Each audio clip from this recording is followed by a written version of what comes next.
What is up, guys? Welcome back to another UFC prediction video. This week, I'm going to be giving my full card predictions for the upcoming UFC Fight Night Louisville, Kentucky card. So without any further ado, we're going to go ahead and get right into the first fight of the card. We got Cody Stamann versus Taylor Lapilus. I'm going with Taylor Lapilus here by decision. I think he can just outpoint Cody Stamann, pick him apart at range, low kicks, teep kicks to the body, and just straight shots down the middle, winning a 30-27 that way.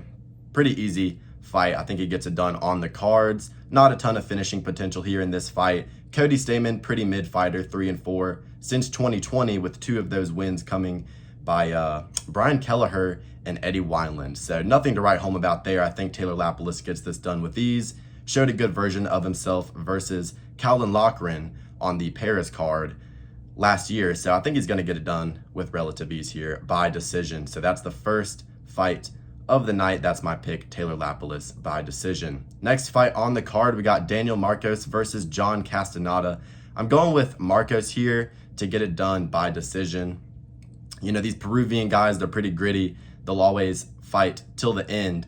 And I think that, you know, overall, both of these guys are pretty similar skill set, but I think that Daniel Marcos is just going to be faster, a little bit more powerful on the feet. He'll be able to utilize the grappling. Both of these guys are kind of just like, you know, run-of-the-mill bantamweights that are pretty well-rounded, but give me Daniel Marcos here to win. Undefeated, I think he'll be able to keep that undefeated streak going here. Daniel Marcos by decision. Next fight on the card, we got Brad Katona versus Jesse Butler. Jesse Butler, you know, he got Jim Millard really bad in his UFC debut, just got absolutely slept. But Brad Katona didn't really look good in his last fight versus Garrett Armfield, and he does struggle kind of with these longer, rangier guys. He fought Cody Gibson on the final of Tough, got it done, but he went to hell and back with Cody Gibson, and he's not very good, to be honest. But, you know, Brad Katona should win this fight, but a 6-1 favorite. Brad Katona should not be a 6-1 favorite over anybody, but he should get this done via decision here. Next fight on the card, we got Carlos Pratas versus Charles Radke. This is pretty cut and dry. Pratas is going to knock him out stiff. Carlos Pratas, excellent Muay Thai, really good kicks, knees up the middle, sniper with the hands. He's able to pick his shots well. We saw that in the fight versus Trevin Giles. Sniped him with a beautiful left hand down the middle. He was getting pieced up a little bit in that first round, but he was staying defensively sound. He was staying composed. And he fights out of the Fighting Nerds gym in Brazil. And I rate that gym a lot. They have a lot of good prospects coming up. Baralho and Mauricio Ruffi.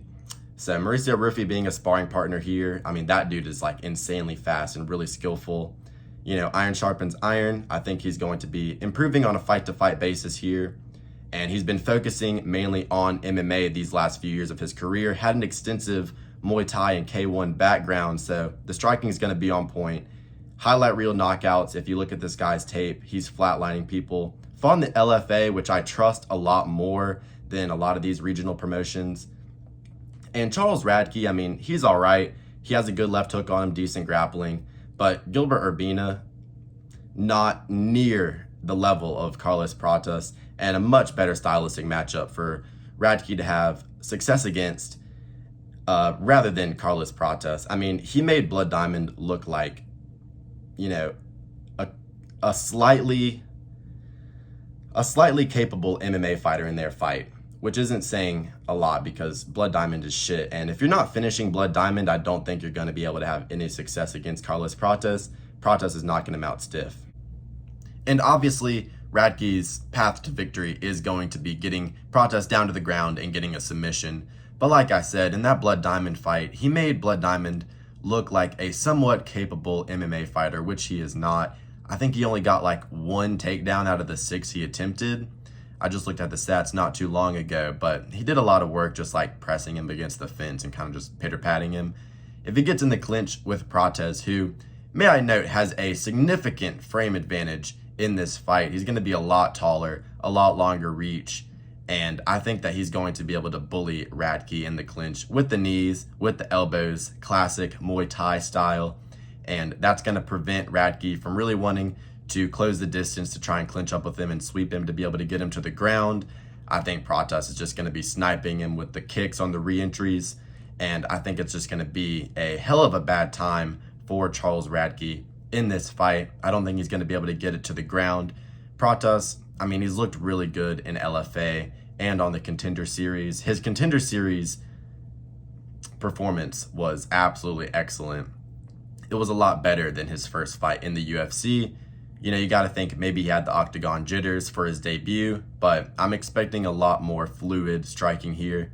And also, just taking into consideration the UFC's favoritism, I like Radtke, and I think he's based. Don't get me wrong, I think he's a based fighter, and his viewpoints and some of the things he says in his post-fight interviews are definitely solid. I'm not going to hate on the guy there, but I think that the UFC may not love it, and I think that the UFC does, want to push Carlos Pratas here, and I think that they want him to win. I think that's why they're giving him this stylistic matchup.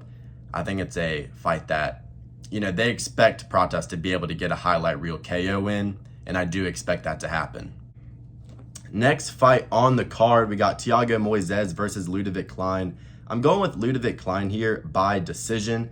I think he'll be able to, just use the boxing and the striking to be able to outpoint Thiago Moises. I won't be surprised if Moises is able to get a submission because Klein, he puts himself in dangerous situations on the ground a lot, but he's a pretty well-rounded fighter. He has grappling, but the striking definitely stands out.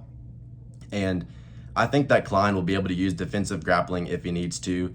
He just needs to keep it on the feet here and he'll be fine. Thiago Moises, really experienced in the UFC, has fought a good level of competition, but I think stylistically here, if Klein can just keep it on the feet, striking, I don't think it'll be close. I think that Ludovic Klein will be able to outstrike him 3-1, land a lot of damage, use the hands to just rip to the body, get really good accurate shots up top to the chin as well. I wouldn't be surprised with a KO, but give me Ludovic Klein here by decision. I think that he's going to be a pretty good prospect in this lightweight division, and he was at featherweight in the beginning of his career. Lost a couple of times there, got subbed versus Nate the Train, which isn't a great look, but I think he'll be fine here versus Thiago Moises. Like I said, Klein, he's a competent grappler. I don't think he's going to get subbed easily here. If it does go to the ground and, on the feet, he's going to be way faster. Like I said, used to that featherweight speed, and he'll be able to pick apart Thiago Moises for 3 rounds, if not KO him, but I'm going to go with a decision here. Ludovic Klein by decision. Moving on to the next fight.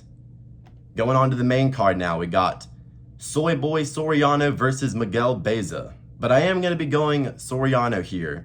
Both of these guys are not very great, to be honest. Beza, 2-loss streak, and, he's coming back after a long time off. Soriano, he's not good at all. He's had some really poor performances, but at least he's been active, and he's just that classic, big puncher they'll put to open up a main card in a fight night.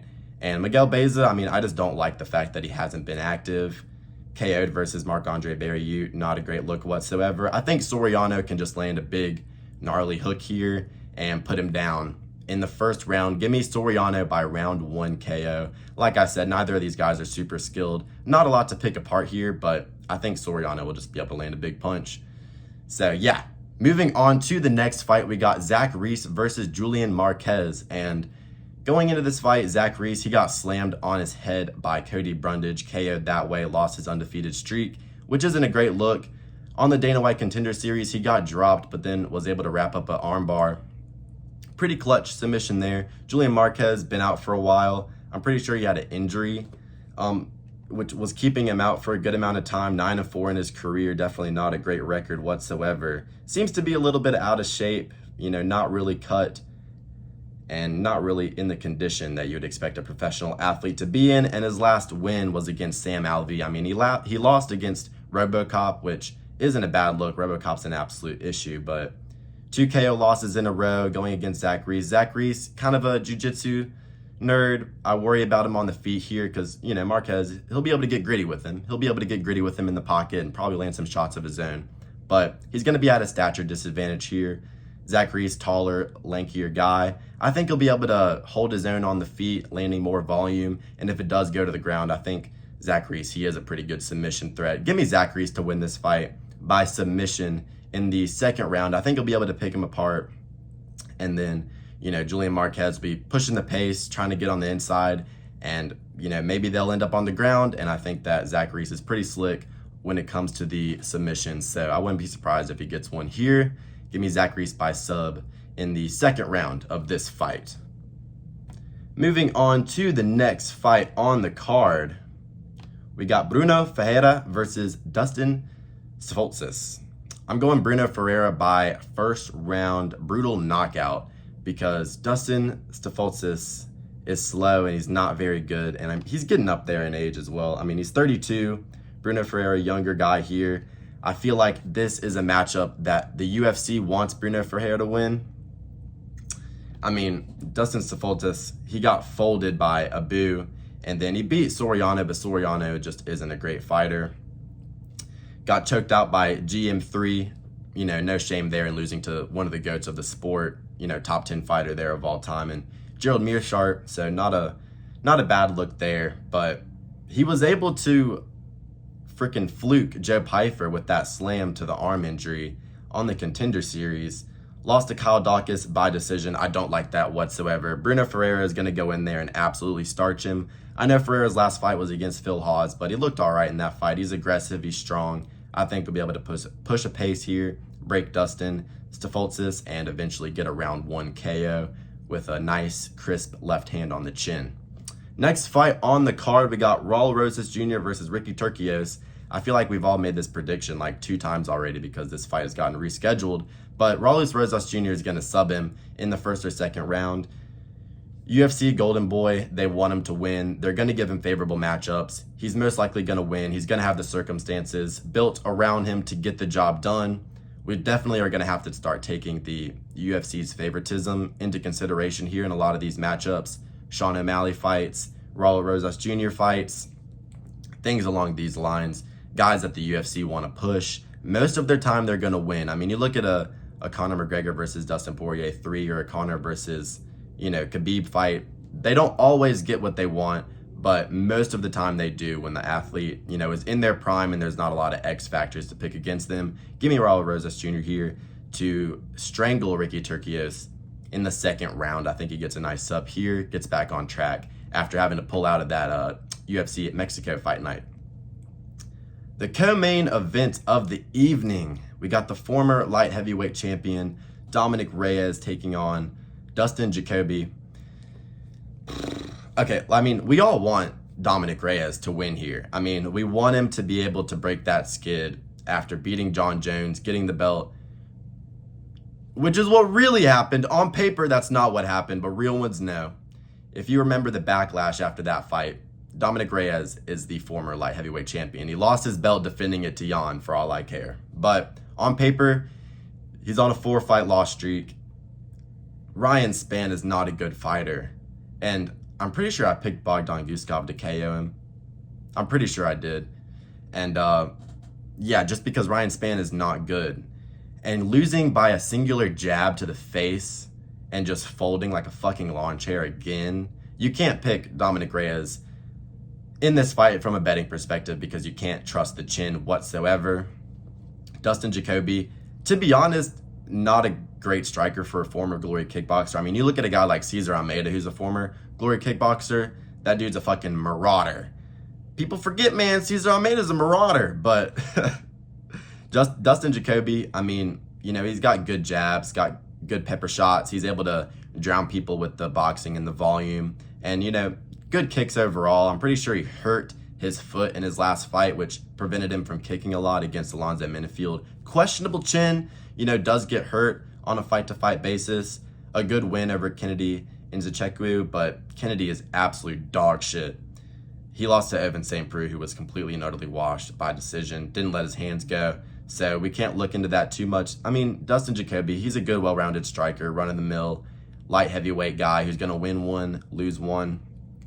We all want Dominic Reyes to win here. He's the better fighter. I mean, he can incorporate the wrestling a lot more powerful. Dustin Jacoby does not have any pop whatsoever unless he hits you with the perfect counter shot on the chin or just hits you with something slick that you don't see. He's not hurting a damn fly. The dude has pillow hands for a light heavyweight. Dominic Reyes has a lot more pop, a lot more power.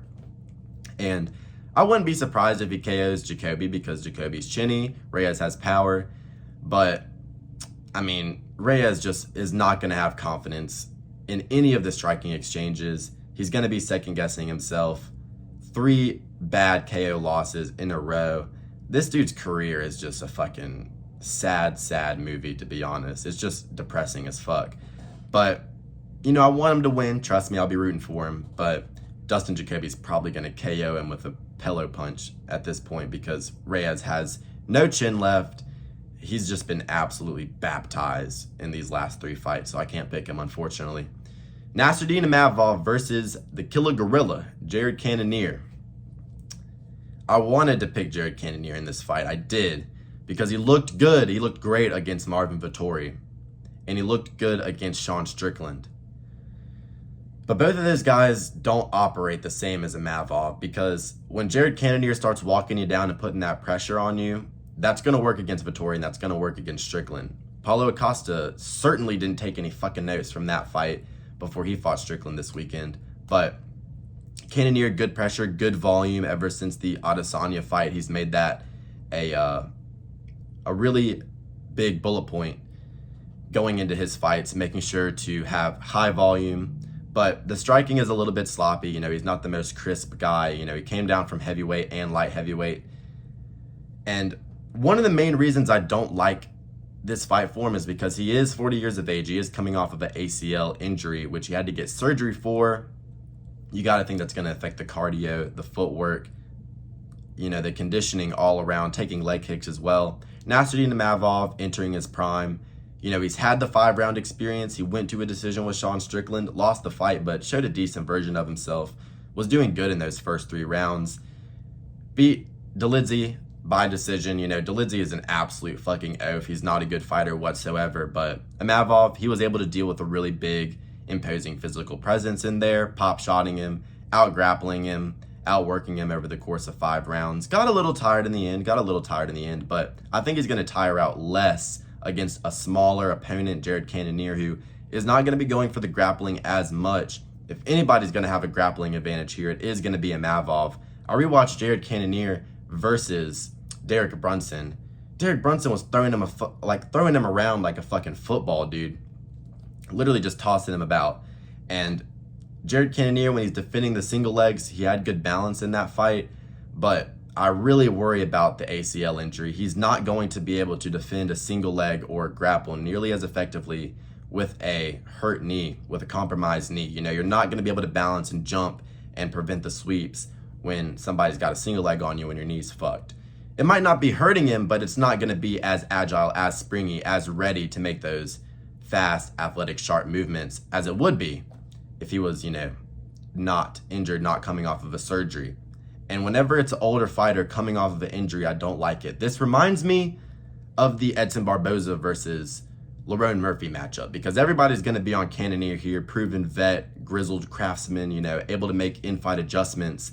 But I think the younger, quicker guy here is going to win. Nasruddin Imavov is going to have a huge speed advantage in this fight. I literally just rewatched them side by side, just checking the speed discrepancies. Jared Cannonier is slow, and he's a little bit sloppy. I mean, he'll throw hooks and just completely overextend and damn near run into the fence. Imavov's not doing that. He's tight, he's clean, he has good footwork, kind of like a Soviet boxing style, kind of, you know, like a Bivol, a fucking Islam Makhachev, kind of with the hands. You know, likes to stay on the end of those punches, bounce in and out using the pendulum step. Decent teep kicks to the body as well. He can utilize the round kicks, he can utilize the leg kicks if he needs to here. And the grappling upside is definitely going to be on Imavov's side. He doesn't really have submissions, but he can threaten them. I think if anybody's going to be having success in the clinch with the knees as well, Imavov has excellent knees in the clinch. I'm pretty sure that's how he put down. It was either Ian Heinsick or fucking Sabajian. It was one of those two that he put down with a knee to the body, and he displays it really well in all of his fights. Jared Cannonier, you know, he looked good against Sean Strickland, but he was missing a lot of those shots, and Strickland made it really close. And Strickland was on the back foot, which is not his game whatsoever. And I don't like Strickland making it close with him on the back foot when Imavov can operate on the back foot a little bit better, a little bit sharper, in my opinion. So I think that Imavov is going to have success here in this stylistic matchup. I rewatched the Chris Curtis fight and I rewatched the Joaquin Buckley fight because both of those guys, similar build, similar style to Jared Cannonier. Buckley is a much, much faster fighter than Jared Cannonier. You know, he's a natural welterweight, and I like the look of Imavov being able to hang with him in terms of the speed. Buckley that is, hanging with Buckley and, you know, having success on the feet. Did get hit with some hooks, with some, you know, hooks where he was getting pressed against the cage from Buckley's forward pressure, which is a concerning look versus Jared Cannonier. But Imavov really good at sliding out of range and firing a counter, whether that be a right hand right over the top or a crispy left hook. I think he's going to be able to get this done. I don't trust Cannonier off of an ACL injury. If he gets it done, I'll be happy because, you know, I'll be rooting for Jared Cannonier in this fight. But from a pure picks perspective, I think Imavov's going to win.